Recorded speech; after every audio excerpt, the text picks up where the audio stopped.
স্কুলে পড়াকালীন অমৃতা ম্যাডামকে দেখে রিঙ্কুর ইচ্ছে জেগেছিল সেও একসময় চাকরি করবে, ইনকাম করবে। কখনো কখনো একটা মেয়ের ইনকাম করাটা কতটা জরুরি সেটা ছোট বয়স থেকেই বুঝেছিল রিঙ্কু। অমৃতা ম্যাডামের বাড়ি ছিল রিঙ্কুদের বাড়ির পাশে। সে দেখেছে ম্যাডামের ইনকামে একটা নিম্ন মধ্যবিত্ত অসচ্ছল পরিবার কিভাবে সচ্ছলভাবে এগিয়ে যেতে পারে। ম্যাডামের স্বামী সেরকম কোনো বড় চাকরি করতেন না, একটা প্রাইভেট কোম্পানিতে চাকরি করতেন। ম্যাডাম কখনোই বুঝতে দেননি তার ইনকামের চাইতে স্বামীর ইনকাম কম। সাবলীনভাবে শ্বশুর, শাশুড়ি এবং স্বামীকে নিয়ে সংসার পরিচালনা করেছিলেন। স্কুল, কলেজ, ইউনিভার্সিটি কমপ্লিট করে রিঙ্কু একটা সময় চাকরি পেল, স্কুল শিক্ষিকার হয়ে উঠল রিঙ্কু ম্যাডাম। মনের অনেকটা ইচ্ছাই পূরণ হয়ে গিয়েছিল সেই দিন। স্কুল জীবনের প্রেমকে মর্যাদা দিয়ে বিয়ে করেছিল সৎ সুশিক্ষিত অনিক দত্তকে। অনিক চাকরি পায়নি, বাবার ব্যবসা দেখাশোনা করে। বাবার ইচ্ছের বিরুদ্ধে বিয়ে করতে রিঙ্কু সাহস পেয়েছিল একমাত্র নিজের ইনকামকে সম্বল করে। অনিকের ইনকাম যেমনই হোক না কেন, আমার ইনকামে সংসারের হাল টেনে ধরব, এটাই ছিল রিঙ্কুর সাহস। বাড়ি থেকে অনেকটা দূর রিঙ্কুর স্কুল। স্কুলে পৌঁছাতে প্রথমেই অনেকটা রাস্তা বাসে চাপতে হয়, তারপর ছোট গাড়িতে, তারপর শেষে ভ্যান বা টোটোতে।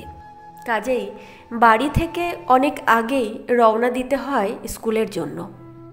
বাড়ি ফিরে আসতে আসতে কোনো কোনো দিন সন্ধেই পার হয়ে যায়।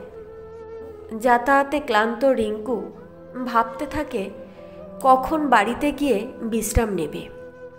অসম্ভব ক্লান্তিতে চোখ বন্ধ হয়ে আসে, ঘুম পায়। বাড়িতে ঢুকেই একটু শুয়ে বিশ্রাম নেওয়া ছাড়া কোনো কিছু ভালো লাগে না। বাড়িতে শাশুড়ি একা, শ্বশুর গত হয়েছে 2 বছর হলো। অনিক সেই সকালে দোকানে চলে যায়, ফিরতে ফিরতে তারও রাত 9টা হয়ে যায়। প্রতিদিন ভোর 5টা থেকে সংসারের কাজকর্ম যতটা সম্ভব করার পর রান্নাটা অল্প কিছু করে তাড়াতাড়ি নাকে মুখে কিছুটা খেয়ে রিঙ্কু বেরিয়ে পড়ত স্কুলের জন্য। বাকিটা শাশুড়ি সামলাতো। এইভাবেই চলছিল বেশ। স্কুলে যাওয়ার তাগিদে সংসারে ফেলে যাওয়া রিঙ্কুর বাকি কাজ শাশুড়িকে সামলাতে সামলাতে কখন যেন শাশুড়ির ভেতর বৌমার উপর রাগ তুষের আগুনের মতো পুঞ্জীভূত হয়ে জমতে শুরু করেছিল। জ্বলে উঠল সেদিন, যেদিন মেয়ে জামাই বাড়িতে এসেছিল। দিনটা ছিল সোমবার। স্কুল যাওয়া খুব জরুরি ছিল রিঙ্কুর। বছরের সবকটা ছুটি শাশুড়ির অসুস্থতার কারণে শেষ হয়ে গেছে কয়েক মাস আগেই। কাজেই সেই দিনটিতে মেয়ে জামাইকে দেখার সত্ত্বেও রিঙ্কু স্কুলে যেতে বাধ্য হয়েছিল।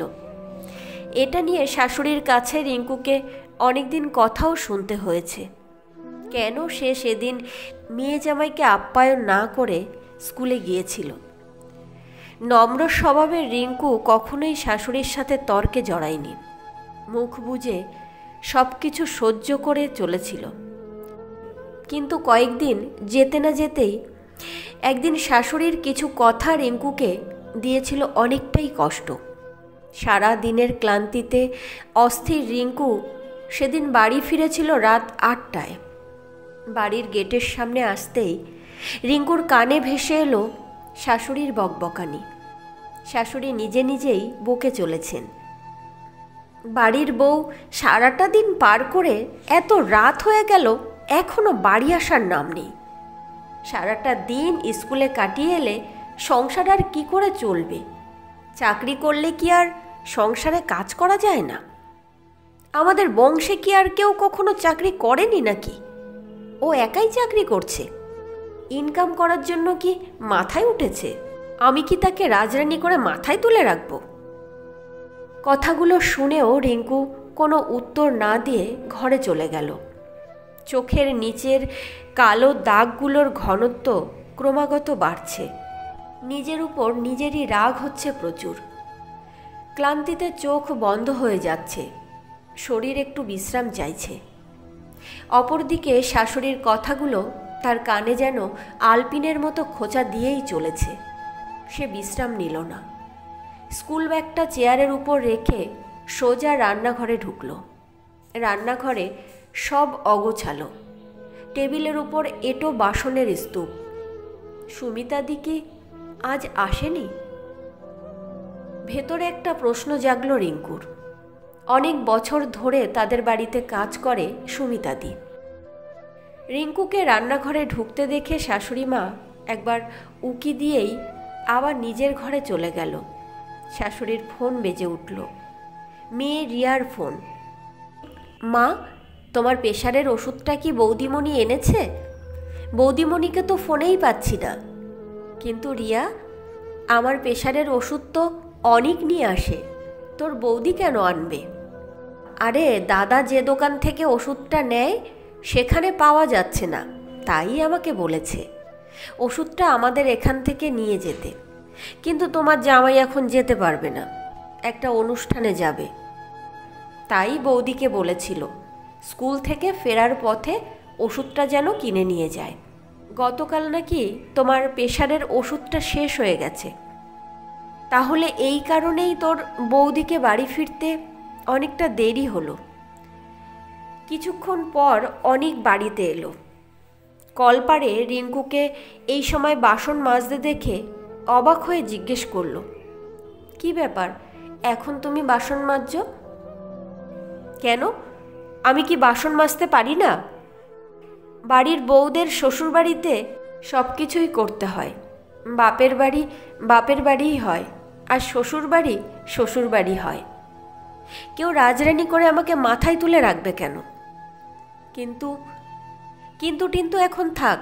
শোনো, মার প্রেশারের যে ওষুধটা এখানে পাওয়া যাচ্ছিল না, তুমি তোমার বোনকে বলেছিলে আনতে, কিন্তু তোমার বোন আবার আমাকে ফোন করে বলেছিল। কাজেই আমার বাড়ি ফিরতে আজ এতটা দেরি হয়ে গেল।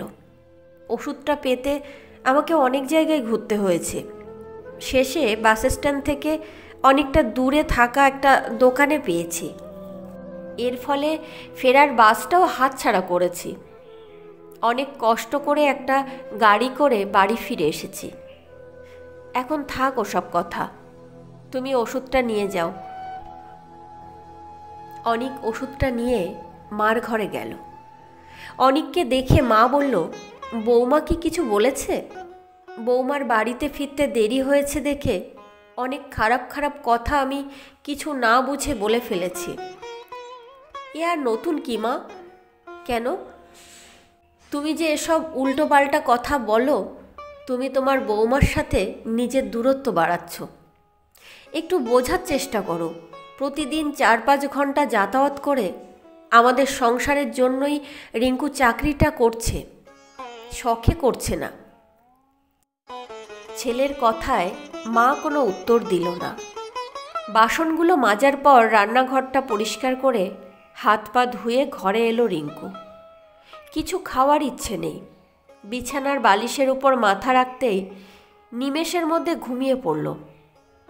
ঘরে এসে বউয়ের কাঁচা ঘুম আর ভাঙতে দিল না অনিক। সোফায় হিসেব নিয়ে বসে পড়ল।